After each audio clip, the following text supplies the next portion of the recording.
Praise the Lord. கர்த்தர் இது முதல் என்றென்றைக்கும் தம்முடைய ஜனத்தை சுற்றிலும் இருக்கிறார். சங்கீதம் 125 அதிகாரம் 2 வசனம். ஆமீன். ஆமாங்க ஏசப்பா இன்னைக்கு நம்மளுக்கு இந்த வசனத்தின் மூலமா என்ன சொல்ல வரார் அப்படின்னா, அவர் எப்போதுமே நம்மளை சுற்றி இருக்கிறாருங்க. இது முதல் அப்படின்னு சொல்றாங்க. எது முதல் அப்படின்னா, முந்தின வசனம் சொல்லியிருக்கு, கர்த்தரை நம்புகிறவர்கள் என்றென்றைக்கும் அசையப்படாமல் நிலைத்திருக்கும் சியோன் பர்வதத்தை போல் இருப்பார்கள்.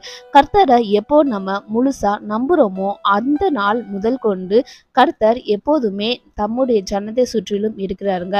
அதனால ஒருவரும் அந்த ஜனங்களை அசைக்க முடியவே முடியாது. ஸோ இன்னைக்கு கர்த்தர் நம்மளுக்கு என்ன சொல்றார் அப்படின்னா, நீங்க என்ன ஃபுல்லா நம்புங்க. அப்போ உங்களை சுற்றி நான் இருக்கும்போது ஒரு மனுஷரும் உங்களை அசைக்க முடியாதுங்க தீமையான வழியில. ஸோ இந்த காரியத்தை மனசுல வச்சு கர்த்தரை முழுசா நம்புவோம். கர்த்தர் நம்மளை சுற்றிலும் இருந்து நம்மளை தொட்டு ஆசீர்வதிப்பாராக. ஆமீன். God bless you. Jesus loves you.